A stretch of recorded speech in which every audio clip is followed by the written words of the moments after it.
I gotta try not to fiddle with this. All right, 3, 2, 1.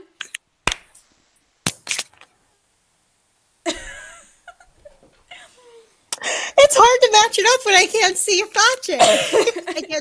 I can't see your hands. I'm gonna catch these hands. You want to catch these? I could catch yours, but my hands are a mystery to you. I know. They're coming from everywhere and nowhere at the same time. They're mystery hands. Mystery hands. Invisible hands. I have invisible hands. Callie is just an invisible person to me. Is she even here? I don't know. No, I'm a ghost. It could be a Callie imposter, and I would never know because I can't see her. If you ask my students, I died last week. What? I was so sick last week that I didn't go to school at all. My God. I was sent home on Monday during 5th period. Yeah. And then I went home after I was done teaching on Friday, which happens to be after 5th period. So I had 2 half days last week, and then I spent the rest of them on my couch dying. So my students, on Monday, I was like, you know, everyone, before I died 2 Mondays ago, we did this activity in class. And they were like, yeah, Miss Owens, you've never been gone from school that long. And I was like, I know. Oh my gosh, what did you have? Well, I had a sinus infection that was a month old, and then when the sinus infection finally started to drain, it didn't drain out of my body, it drained into my body, and then I got a bacterial lung infection. Oh, girl, that does not sound fun at all. It was so painful. For real. Yeah, I can imagine. Those are not fun. Are you feeling any better this week or still going through it? I'm better, but I'm not all the way better.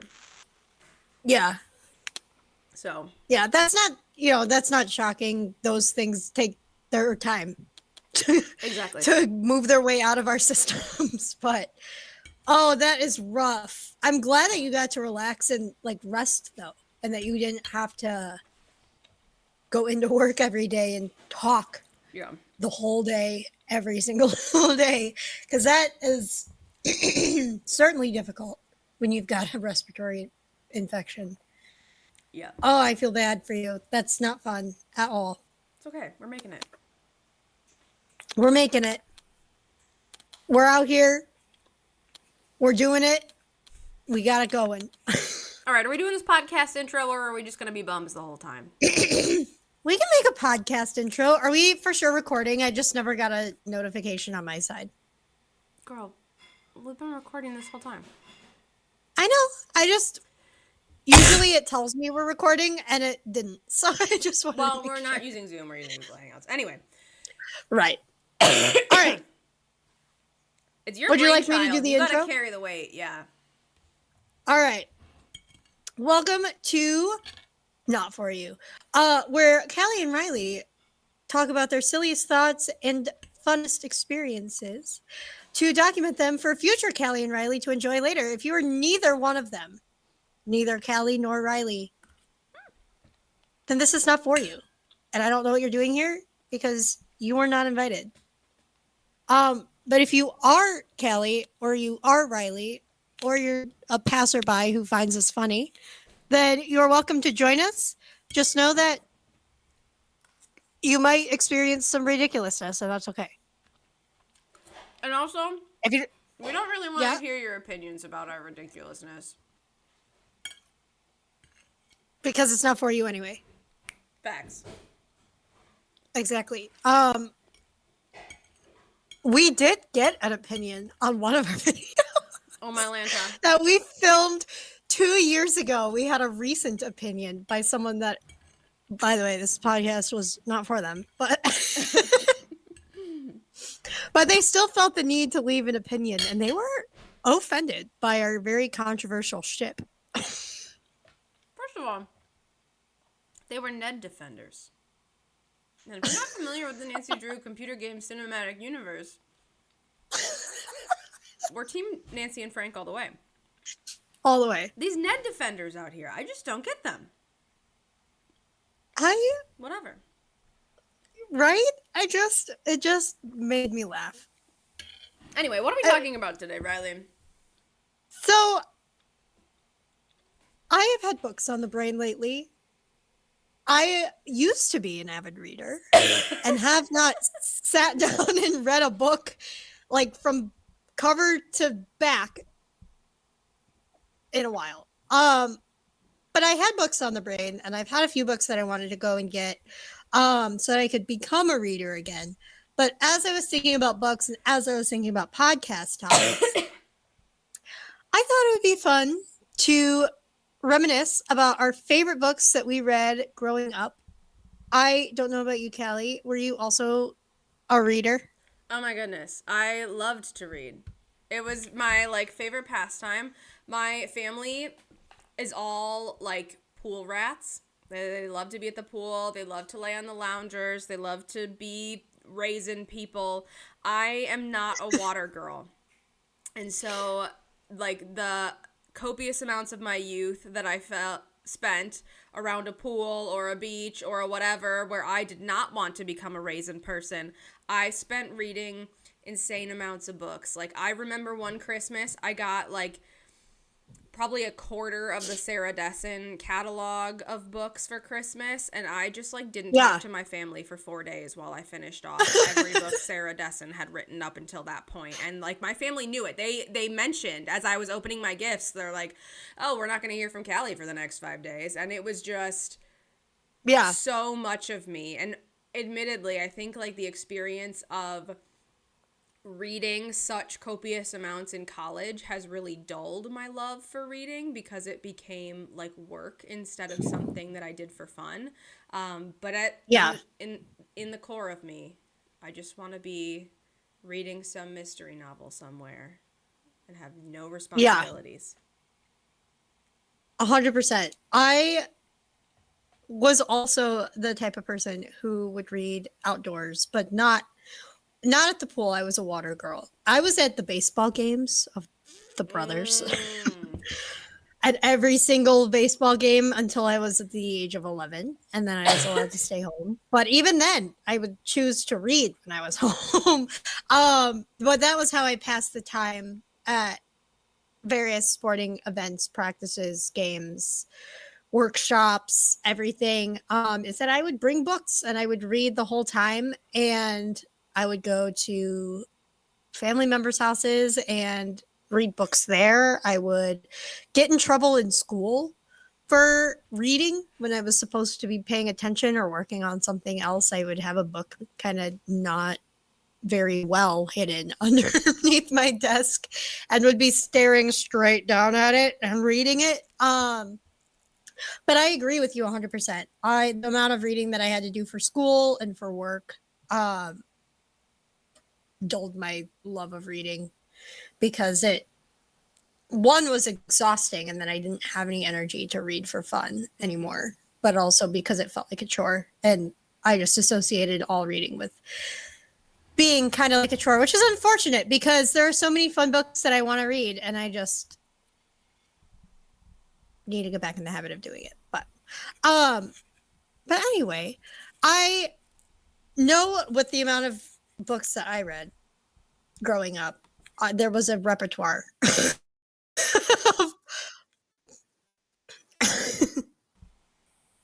Yeah. All I heard, I want you to know. Sorry, I muted my microphone for the podcast, but not for you because I'm having a Milo problem. Oh, jeez. You're gonna watch this later, and you're gonna see my cat jump into my lap, look at my dinner plate, try to like eat it, jump on the couch, and then try to eat the plate. So then I pick up the plate, and then you can just see his face come in the side of the frame while he's trying to eat my plate across me.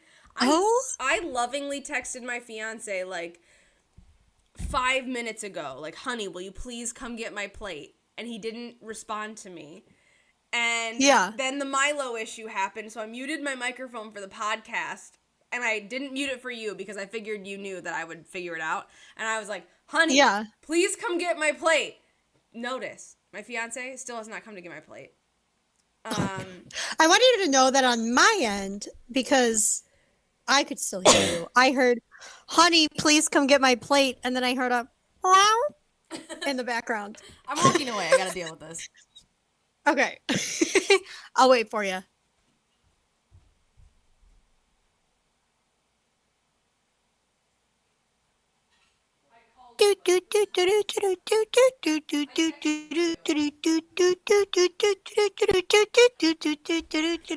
Wow, chaos incarnate right there. What? All right. Anyway. Anyway. Tell me about your first book, Ryan. Okay. So I wrote a list of books like 5 minutes before we started this podcast. I wrote nothing down. And I organized them. That is a-okay. I probably could have not written it down and still come up with a list. There's more books in my brain that I wrote down. But I organized them in the order of like how much I could talk about them. Oh. So books first, and then I saved a series for the last. But I want to say the first book that came to mind was Holes. I think I read that book in 5th grade, maybe middle school. And it is one of the like few single books that I remember like reading and absolutely loving and like would read again as an adult. Also, the book to movie adaptation, one of the best I've seen. Like they really did well by each one of the characters, and the whole plot was included. They didn't skip anything important. The only thing that I've read about, like the one change that there was in the book from the book to the movie, was that Shia LaBeouf was like a skinny kid in the movie, and his character in the book was supposed to be, like of a bigger stature, and they didn't want to force him to change his appearance for the movie because he was a kid, and that was unhealthy. And I just think that is like a very acceptable reason to change a character's appearance in the book from the book to the movie. But I absolutely love that book. I think it's got a great story. It has a great sub-story of the teacher and the handyman who comes and helps her fix her classroom, and their kind of forbidden love story, and then how that ties in with the present day plot of, you know, why all these kids are digging holes in the desert. And yeah, I absolutely love that book, and now I want to watch the movie again. Or read the book. maybe that'll be my gateway back into reading. It's rereading Holes. Okay. All right. Yeah. The list I have in my mind, I'm gonna go by like most reread to, or I'm gonna go from least reread to most reread. Yeah. And I want to like caveat that I might throw in some honorable mentions before I give my number one. Oh, for sure. But I am a middle school teacher, and so I, like, as a middle school teacher, often will reread middle school level books to like think about things that I could recommend to my students to read. So just want to throw that caveat in there. I love that. When inevitably someone is like, you're a 26-year-old woman and you are reading these books for middle schoolers, like, grow up. Like, I spend a lot of time trying to find good book recommendations for my students, and some of them are just really good. Honestly, a lot of the teachers at the school that I worked at read middle school level books. Not for the very noble reason that you're doing it, but just because they liked those books better. Oh, well, that's beautiful. They're more imaginative. Also, I just, like, I gotta be honest with you, like, I am a 26-year-old woman, and I don't enjoy, like, graphic anything, like, graphic violence, graphic romance, graphic details. Yeah. So, like, in a lot of ways, young adult books are really good for me because I am just not comfortable with like all those details that are in books for grown-ups.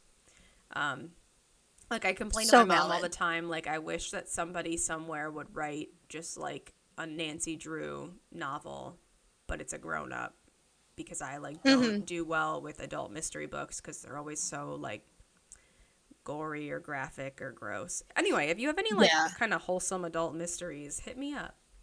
I would love for to sure. read those. Y'all leave I'll see those what in I the can figure comments out. if you're not me. Those opinions are ones that we value. Yeah, hey, you can leave those opinions. I will read those. This request is for you. This request is for you. If you have book recommendations for mysteries that aren't graphically violent or graphic in any way and won't keep me awake at night because I'm a little scaredy cat baby child, you leave those in the comments and I'll leave you my book report after I read it. This is a genuine Callie Owens pinky promise right here. You leave me your book recommendations, I'll leave you a thought. Anyway, Amazing. Now that I've left this really dumb disclaimer that nobody cares about because nobody's gonna listen to this, I'm going to start off with the book series Divergent. It was something that I didn't read until high school, and I was already pretty well versed with the oh my gosh, excuse me, I'm having a little orange takeover. I was already very well versed in things like Hunger Games and what was the other book? Oh, Vampire Academy and like Twilight, these like strong, brooding female lead books, but none of them ever really felt quite so like compelling or quite so like descriptive of my own feelings as Divergent did.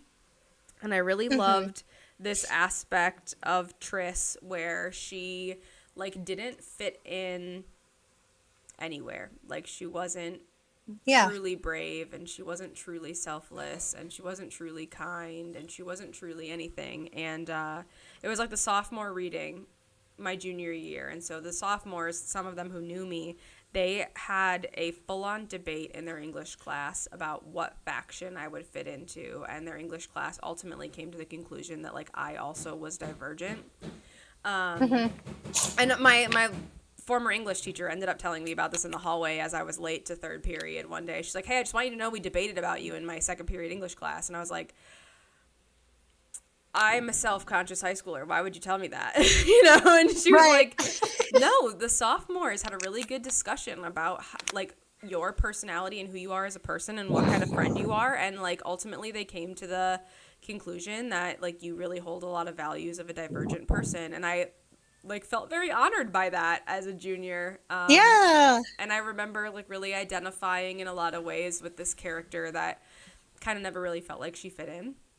My middle school girls love this book. We were talking about it this year, and it's just been really sweet to get to connect with them over this book. I can't say that I've ever reread more than the first book. Like, I'm not a huge fan of Allegiant, and I'm not a huge fan of Insurgent. But I really love this element of, like, learning to be brave when you're outside of your comfort zone that's present in that first book. And I just think it's a message that everybody should be inspired by. I love that. That's such a great reason to love a book. Because that's like the whole point of a book, right? To connect with you and allow you to see yourself in, you know, in characters and in situations and stuff. That's so cool. I love that a lot. I'll disclaimer, I have not read the Divergent books, but I've always wanted to. That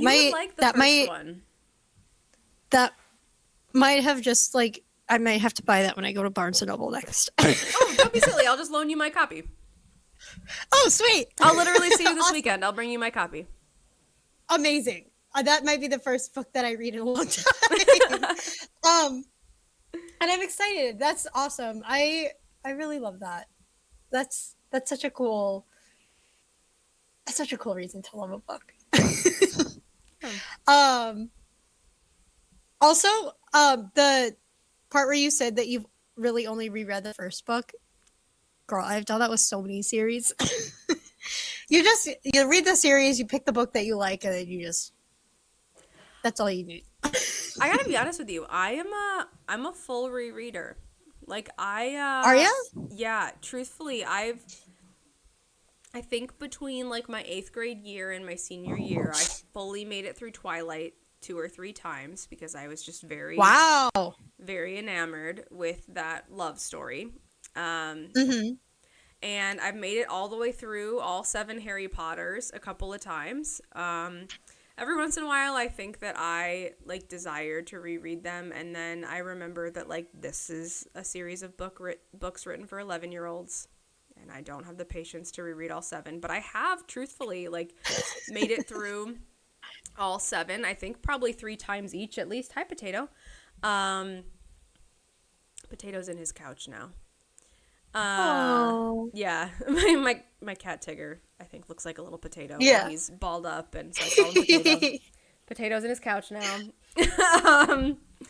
I really am a person who will commit to and reread through most series. Divergent and Hunger Games are the 2 where like I really only like the books I like, and I'll only read the books I like from those ones. Yeah. But historically, I'm a series rereader. That's awesome. I don't know if there was ever I know there was a series that I reread at least once. And then after I did the full reread, I just picked and choose books. Yeah. There were a lot of the books. I don't think it would have been like plausible for me to continue to reread it. I have restarted the Harry Potters a few times, but I gotta say I'm in the same boat as you, where like I'll get through a couple of them and be like, all right, do I have the patience to get through 5 more, or can I cap it off here? I will reread some of those though. I really like the 4th one a lot, and so I've reread that one quite a bit. And the 3rd one I've read a lot, but I don't think I've ever finished 7 or 6 of the Harry Potters. So maybe I should focus on that before I start rereading those again. Okay, so I'm looking at my list here. The next book that I have, I don't know if I've ever like talked to another person about this book. It was a book called Summer of the Monkeys. I read that one, I think, in 4th grade. And it's about a boy named Jay who wants to buy a horse. Like, that's his life dream. That's his goal. He's like a kid, right? He's like 12, so he doesn't have any money, and he wants to save up money to buy a horse. And he also has a sister who has, I can't remember what medical condition she has. It's got something to do with her legs, but she can't walk. So she's basically wheelchair bound. And they live on a farm near a prairie, and he's traipsing around through the prairie one day and finds a group of chimpanzees. This kid lives in like our continent. So seeing a gaggle of chimpanzees in the wild is not something that you see anywhere. And he learns after he goes back into town that these are escaped chimpanzees from a circus cart, and that there's a reward for them for $100. So, which would be enough to buy him his horse. So he tries to interact with the chimpanzees and catch them, and like it's Summer of the Monkeys. He spends the whole summer trying to get these chimpanzees back to where they need to go so he can get the reward. And then, spoiler alert, at the end, he does turn them all in and gets the reward. And instead of buying his horse, he pays for an operation to heal his sister's condition. And it's just such a good book. I remember getting in trouble for staying up late and trying to the classic, like, hide under the covers with a flashlight and read this book. I absolutely love it, and I don't know why I've never read it again. I would reread it again now. But I know there's a movie, I've never seen it, but it was such a good, like, heartwarming book. I feel like at the time there weren't a lot of books that I was reading that were like that. I was reading a lot of like Little House on the Prairie, which is more of like a day in the life in the prairie type of books. Harry Potter, a lot of like Roald Dahl and Shel Silverstein, and a lot of fantastical books, and nothing that was a lot like, I don't know. It was such a different genre than what I had read before. It felt very mature at the time. I've never read it again, but it dealt with a lot of really cool themes, and now that I'm talking about it, I want to reread it again. But it was so good. I would highly recommend it to children and adults. I love that. It's just enamoring and heartwarming and fun. Like, his adventures with these chimpanzees are hysterical. And it's just like it's a good book. I really loved that one a lot. Love that. Yeah. I have to tell you, my dad has this memory of me as a little girl. I was such an avid reader that my mom would have to take my books away at bedtime, or I wouldn't go to bed. Oh my God. And my parents are divorced. Yeah. So when we were at my dad's house, one night he came in and it was way past my bedtime, and I was under the covers, light on, reading a book. And he came in and I said, "Dad, are you going to take my books away?" And it just broke his heart. And he went, "No, sweetie, you can keep reading. It's okay." And he still tells the story about me just being a little girl who wanted to read, and like him not having the heart to take my books away, when clearly this was like a pervasive issue that was keeping me from sleeping. To the point where my mom had to take books away from me. My mom should have done that. Honestly, like, if her version of grounding me was to take away the book I was reading, that would have been more painful than any electronic. Oh my gosh, or yeah. like, you can't go hang out at your friend's house kind of thing. Like, I would have lost it over losing a book. That is so sweet. It's so cute, yeah. Like baby Cal, that's such a cute story. Couldn't lose her books. Right. You just love them so much. I did. My second book is, I'm gonna say it's like a grouping of books. Yeah. I really loved the kind of biannual novels put out by Sarah Dessen. My entry into them, and truly like probably my favorites of them, were Just Listen and Along for the Ride. And I will say that like Sarah Dessen is what I call a teen romance novelist, okay? Like, people hold hands and in the end they end up together and maybe they kiss one time, but like, these are not scandalous books. Most often, Right.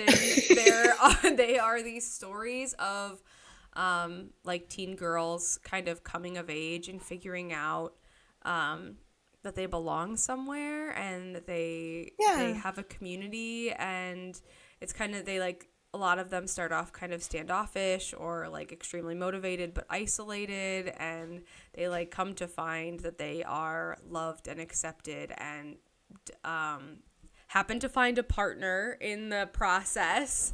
But it really is about oftentimes more than them finding a partner, but them finding like a community to belong in, which is something that I really needed at the time that I was reading these books, and something that I always kind of remember when I read them. Like, I reread one of these last summer when I was doing a nostalgia read last summer, so I reread all the books from kind of like my teendom and my middle school years, just to kind of like remember. And as I was reading these books,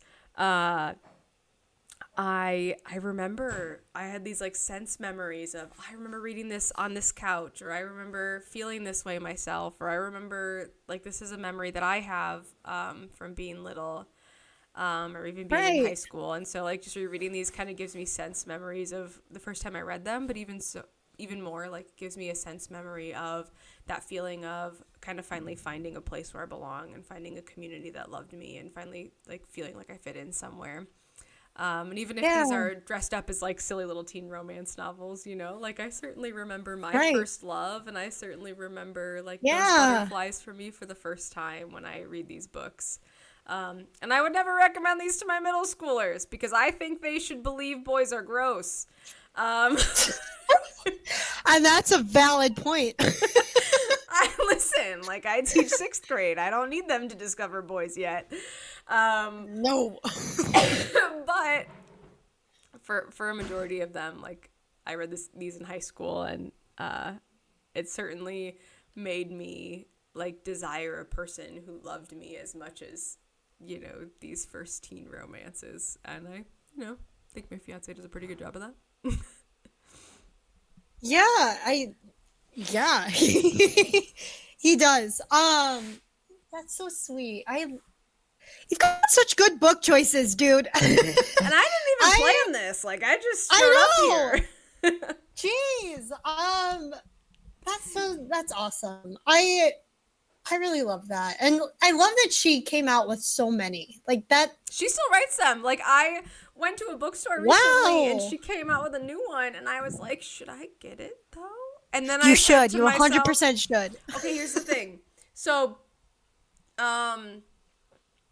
there were 3 of them that came out kind of like post my prime time of reading Sarah Dessen. The first one was Saint Anything. I read it. I loved it. The second one was What Happened to Goodbye. And I was like kind of over the hill here on the time where like these really related to me. They're always kind of like late high school girls or early college girls, or you know, and like I'm so far removed from that point in my life that I like don't appreciate their perspective as much as I used to. And so What Happened to Goodbye came out, and I think I got like 3/4 of the way in, and there's this kind of like really familiar formula of like come to a new place, be standoffish, be welcomed into a community, fall in love, there's a conflict, and then there's that like renewed isolation until there was a reunion. And I got to the conflict and I was like, I'm done. And I did ultimately go back and finish the book much later. But I just, like, wasn't super interested in kind of that, like, whiny desolation of a high school girl anymore because I was so far removed from that myself at this period.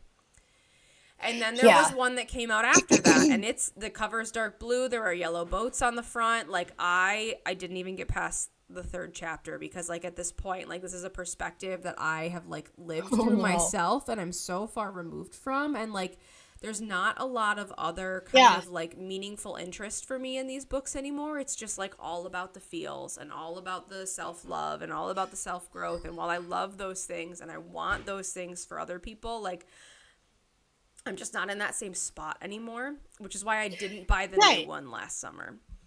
As much as I like love her and I want to support her and I like appreciate what she's done for me, like I know this isn't a book I'm going to read. And I like just don't believe in purchasing that. That's a valid point. Because I get it. If you're not like feeling connected to the book, you don't relate to it at all. You don't feel that like kind of spark with it. It's tough to finish. It's like hard, and you don't want to invest in a book or a series that you know you're not going to get through. And truthfully, like you can't see me right now, and if you're not watching this on YouTube, you're not going to see it. But this second shelf from the top, all the vertical books are all my Sarah Dessen books. Like they're right here. You can see all of them lined up behind me.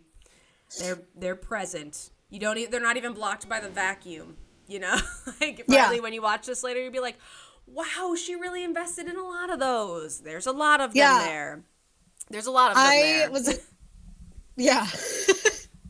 I was in the same boat you are. And honestly, like, even though you don't read them anymore, you got to hold on to those forever. Oh, like, they mean so much to me. Those are. Like, if I ever have daughters, I can't wait to share them with them. And maybe they'll appreciate them and maybe they won't. But, like, these were a part of my growing and they matter to me. Exactly. I've got a bin of books that I haven't read in years and probably won't read again ever, but will never get rid of because they meant a lot to me at the time. And like, if I have kids one day and they want to read them and they like them, great. If they don't, great. Like, I know I will never be getting rid of them, and that, like, they will be displayed when I have a place that can support a bigger bookshelf. I have But all of my childhood picture books and my childhood bookshelf, so that when I have my first that's kid, awesome. they have the books that grew me on the shelf that grew me. Stop it. Oh my God. You're going to make me cry for the second time today.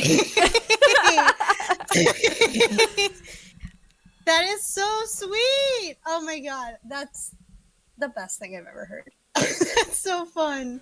And you know those kids are going to grow up loving reading because you're going to show them what it means to love reading with the books that showed you what it means to love reading. That's awesome. I love that. That's really sweet. All right, give me that next book, girl. So I only have one thing on my list left. It's a series, and I'm instead, I know you had some honorable mentions. Oh, do we want to do them now? So I was gonna do some honorable mentions, but I didn't know how many more books you wanted to do. I have one more series. You said you had 3. I slowly picked 3 over the course of this podcast. Okay. And then I have some honorable mentions. Okay, so then I'll do some honorable mentions, and then I'll end on my last thing, which is a series, because I cannot pick one book from that series. So I kind of mentioned them already when I was talking about Summer of the Monkeys, but just some honorable mentions of books that came to mind when I was coming up with this that I didn't write down as my favorites. I mentioned the Laura Ingalls series, Yes, I have all Little of those House books. on the Prairie. I had all of those books. I used them in my classroom. Books. Did you? I didn't have the picture books. In my house, I have the novels and the picture books. Wow. I had the novels. I still have most of them. I don't think I ever had the picture books. But I was obsessed with Little House on the Prairie. I have all but one of the novels. One of them got lost to a classroom. I think one of your students actually has it. But I was also obsessed with the TV show. So that was kind of fun. Like, I would read the books and I would also watch the show, which my mom grew up watching. And we would like rent the VHSs from the library. I don't think they matched up with the books at all. But they had the same title and the same characters. And I was like, more content. Great. Did I tell you I went to the Laura Ingalls Wilder Museum recently? No. Oh my goodness. There's one in Iowa. And it was a surreal experience. It was so bizarre. I had the weirdest tour guide. I went with my friend Rachel. It was incredible. That's amazing. So great. Low-key want to go. Oh my gosh, I'll take you one time. It was just the most insane experience I've ever had. That sounds like a great experience for the two of us to share. Oh man, it's the kind of awkward that you can like touch in the air. You know what I mean? Like the best. You can reach out and get a fistful of awkward. Nevertheless, it's interesting. I am so excited. We gotta plan that for sure. Yeah, it's also the kind of thing I want to bring holy water to, just in case. You know what I mean? Oh yeah, no, 100%. I'm gonna have like a little, like, flask thing full of holy water in my pocket the whole time. Oh my gosh, I'll bring you two. Thank you. I know you have access to it. I do. That's incredible, and we're gonna need to experience that. Another honorable mention of mine is a Roald Dahl book. We read the BFG in class. I really love James and the Giant Peach. I again loved that movie. Don't think I could reread or rewatch either of them now, but I loved them back then. And we read a lot of like poems and fables. Like, I have an Aesop's Fable book that my mom passed down that she got when she was a kid. And we read that a lot. And then I read a lot of the like Shel Silverstein poetry books. Oh The yeah. like Where the Sidewalk Ends and A Light in the Attic and all of I loved those. I still love those. I have all of the ones that we had growing up. And like once in a while pop one open and read it. I just think they're fun. They're fun for all ages. But but those are some of my honorable mentions. I'm trying to think if there's any more novels. I liked a lot of nonfiction books. I read a lot of like graphic novels depicting historic events like the Salem witch trials and the Great Chicago Fire. I remember being really obsessed with those. They didn't really have titles. They were just like the Great Chicago Fire and then like a graphic novel about it. But yeah, those are some of my honorable mentions of what Riley would have read back in like elementary school or middle school. I could talk for hours, honestly, about books. I read so many. It was outrageous. And the more I talk about it, the more it keep popping into my head. Like, just like, oh yeah, I read this one after. Or, oh yeah, I read this one in middle school. Just, yeah. But nothing tops my last one, which I'll save. Okay, do you want my honorable mentions?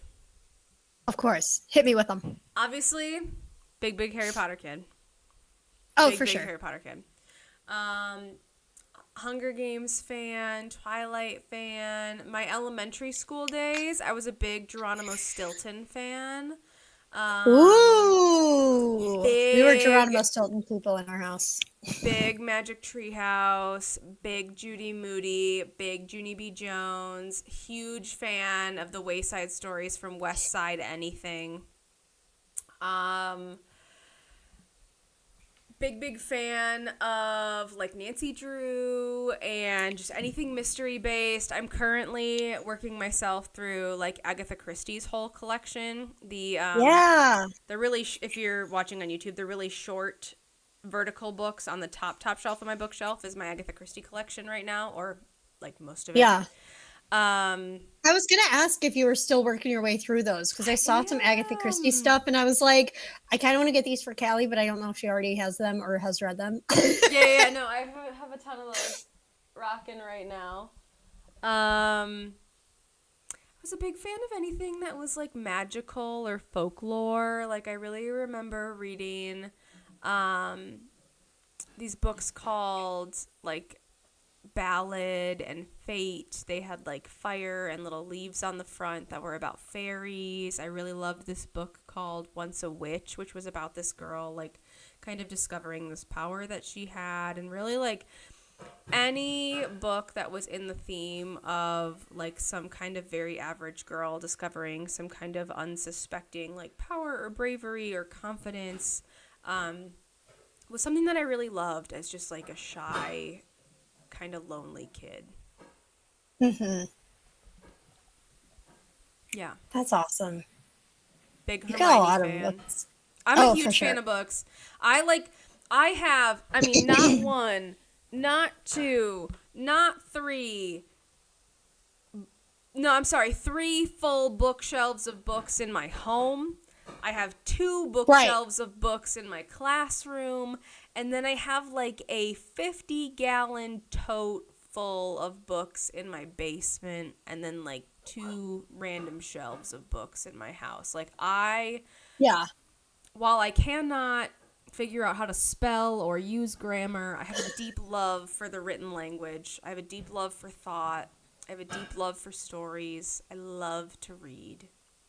I handed my fiance like a pamphlet of books the other day. Like one of my favorite publishers sent home like a pamphlet of like, here's what we're publishing. I just circled a bunch of them and left a little note saying, for my birthday, and handed it back to him. That's incredible. Yeah. Send me a copy of that, girl.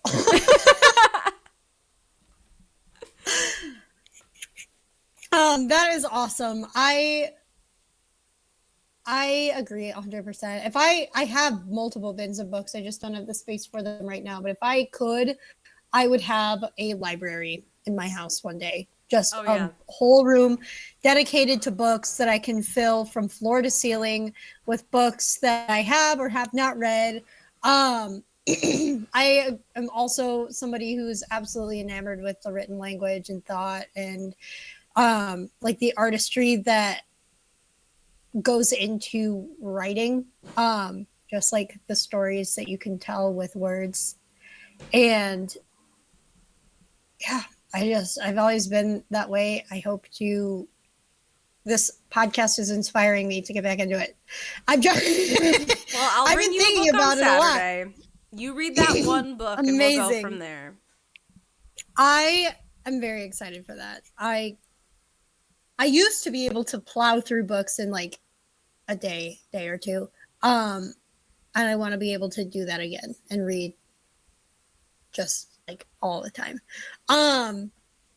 But that's awesome. I love your honorable mentions. Yeah, you are not kidding when you said you were an avid reader. I have so many. You've read I a love lot. to read. Yeah. Yeah, you've read a lot more series than I have. But you got to think about it this way. Like, I'm not a movie person. I'm a TV person. Like, Right. I like things that are shorter but longer. So I want like designated Oh. breaks. I want designated breaks, but I want long-term character growth and long-term story development. And this is why I'm a book series so I'm always a book series person. I was a book series person first. And so like if I could have like a book that ends and then a break and then I could pick right back up with something familiar, I would really love it. It's part of the reason I love Sarah Dessen, and I forgot to mention this, but I wish I wouldn't have. Sarah Dessen, all of her books are one-shots, except for they all take place in similar locations. So like the town of Colby, which she made up, you can frequently see past characters as Easter eggs, and you wouldn't even know they were past characters unless you've read that past character's one-shot. Oh my God. And so every time I read a Sarah Dessen book, I'm always looking for like, who's in it? Who's gonna show up? How am I gonna know? Like, oh my goodness, it's this store. Oh no, the store's different. It's not the same characters. Like, oh So I always have a fun time like trying to figure out what the Easter egg for the book is. That's incredible. She's fun. That's so cool. I love that like structure of her books. That's so fun. Mm-hmm. Also, I really love the analogy of like loving a series is like loving a TV show where you like the designated breaks. You're not committing to spending hours of your time. But I could if I focused wanted to. on one single story. You could if you wanted to. But like you prefer to spend a little bit of time with the same characters over and over, building their story and building their character arc and their development and everything. That's the perfect way to describe it. Awesome. Yeah, that's a great way to describe it. Well, I think it's like a huge part of my personality. You know what I mean? Like I'm not a fair weather friend. I'm a lifelong friend. Like I'm not interested in these like shallow relationships. I just want a few really deep ones. You know, like you can really see this part of my personality in books and TV and friendships and just different aspects of my life. Like it's just part of who I am, I think. Yeah. Sorry, what were you going to say? 100%. I interrupted you. No, it was not something as meaningful as that. It's going to be about the Harry Potter TV show. I'm so excited. And also, aren't you right? Okay, I'm also really excited about the Lightning Thief TV show, and I will say that despite the prompting of my 6th graders, I have not finished reading that series yet. I have read the first one. I neither. And I'm going to finish reading them this summer. I made a pinky promise to a 6th grader. So I'm going to do it. But I just haven't gotten started yet because I've been a little busy. And so I'm really excited. You've been a little bit. I loved the Logan Lerman movies. I had a little bit of a crush on him when I was in middle school. So I'm really excited for the reboot of those TV series. Like, I'm really excited to be along for the journey because I promised a 6th grader that I was going to read these books, you know? So I'm going to enjoy watching that TV series after I've read those books. And I'm really excited about the Harry Potter reboot as a person who loves that series.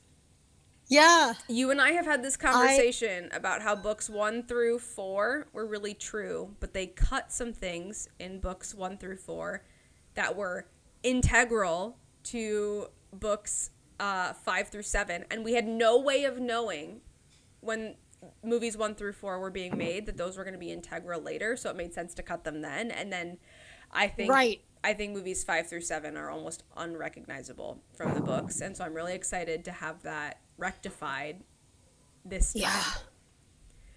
They were really tough. I remember I read 1 through 4 before I watched the movies 1 through 4. Part of that was because I read 1 through 4 before I was 13. And I think after 13 or after book like movie 4 was when they started becoming PG-13. So, and my mom did not let me watch PG-13 movies until I was 13. So I read the books until I turned 13 and started watching the movies, and then I watched 5 and then read 5 and then watched 6 and watched 7 and never read 6 and 7. But I remember watching 5 and being so incredibly just like bored and like, I mean, I don't know. It's not that I dislike the movie, but it like you said, it's missing so many integral parts that like it just doesn't feel right. And then I didn't want to read the book, but I did read the book and I loved the book. I loved book 5. It was so much more entertaining. And I've heard 6 and 7 are both very good books. I need to get on it and read them. You never read 6 and I like 7? both of those movies, but I got like halfway through 6 and I don't know why I stopped. But I wouldn't read 7 until I finished 6. Like that was a rule that I made for myself, was like, you cannot skip 6, you have to finish it and then you can read 7. And every time I start 6, I never get past it get through it very far. I don't know what the deal is with that, but I know I need to finish them. It's always like I've always wanted to do it. I just don't know. Like, I just don't know why I can't commit to it. But well, we can I love both of the movies. I know I'll like the story. I think movies 7 and 8 are unrecognizable from the books. I think they are their own. Really? They are almost unrecognizable. I remember walking out of movie 8 and saying to my dad, "What a disappointment." Wow. That's crazy. I'm a real book purist, if you haven't picked up on that. I am too. That motivates me to finish them. I've heard that, just on the topic of like unrecognizable characters, I've heard that Ginny Weasley is like a completely different person in the books than she is in the movies. She is so cool in the books. She's like independent and intelligent and like cool, calm, collected. She's sassy, she's smart, she's awesome. And in the movie, she's just like kind of awkward and quirky and like seemingly a little bit shy. I mean, like, Ginny in the books is just like a hero she's a hero to me, at least, you know. That's awesome. And you really see her blossom in books 6 and 7, in my personal opinion. You really see her come into her own in these like difficult circumstances as things become darker. Like, she just really shines. Yeah. You should read books 6 and 7. Oh, that's awesome. You're going to read Divergent first, because I'm going to bring it for you on Saturday, and my library does not have an indefinite loan. However, you are going to read books 6 and 7. They're so good. We cannot get off track anymore. You have to tell me your books. Your last books. Okay. Oh, okay. Okay. My last books is a series. I saved it for last because there are 54 of them, and I'm not going into detail about all of them. Maybe. I'm gonna expose myself a little. I'm going on record that I was a Warrior Cats kid. Okay. I am gonna one shot. I got it. One shot. One shot. I absolutely was. Those books had such a chokehold on me from the ages of 8 until 16. I'm not even kidding. Because when I stopped buying them, there were 54 of them. There have been more since that I have not bought or read. But I started reading them when I was 8. I went to my grandma's house for something after school. It was just my brother and I. And she comes up to me and hands me this book. And she's like, I saw this book. It just looked kind of cool. And I know you love cats. And she handed me the first one, Into the Wild. And I remember like sitting in my grandpa's chair and reading it and like literally not stopping after that. The amount that I've read is like 4 series, I guess seasons, if you want to put it into like TV show terms, 4 seasons of 6 books. And then they had like a bunch of mangas, which I didn't really get what a manga was at the time. I just knew that it was the characters that I loved and adored, and they were drawn out for me to enjoy. So I bought like all of them. And then a whole bunch of guidebooks of like who the characters were, because there were at the time like 500 of them. That's not an exaggeration. And like all of the rules that they followed and the difference between all of the different groups of them, and it was just like absurd. And then they had these like standalone books about the different characters that were backstories, and then like it would go through their life and stuff. I absolutely adore those books. I fell in love with the main character, loved him until the very last book that he was in, and cried when he died. I cried over a cat in a book. And then like I think it was the 3rd season, like series season, there was a new character that was introduced that was blind, and he was bitter, and everyone like treated him like, I don't know, a lot different than everybody else. And that was something that I resonated with a lot, and like really related to I wasn't bitter outwardly, but I was really bitter inwardly. He just would express it to people in the books. And so that made it even more fun when I had a character that I just related to a lot. But I absolutely love those books. I will love those books till the day I can no longer see the words on the pages until those books crumble in the bin that they are currently stored in the basement. I have, I think, all 54 of the books that had come out by the time the like main storyline ended, and then they like kind of did a side storyline that didn't do well, and they came back to the main storyline. I just never bought any of those books or read them, but I don't know. I stand by those books. They're cringy and nerdy, but they are so fun to read and so crazy and just a blast. And I would reread them now. Like I think the last one I read was in college. I bought one.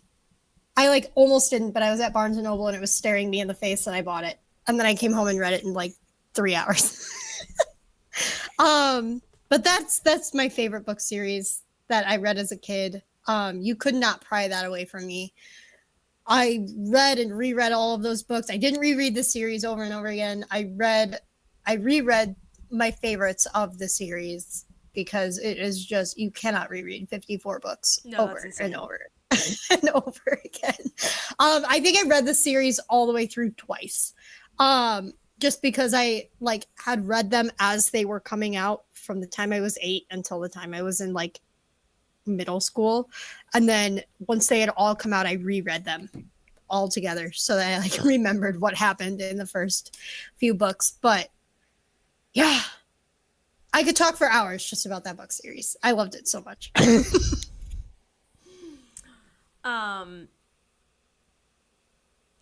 I still can't believe that's your number one pick, dude. Dude, I actually, like you know what? I shouldn't be stand by it. surprised. Like, I knew it. I got it in one, but like, You got it in one.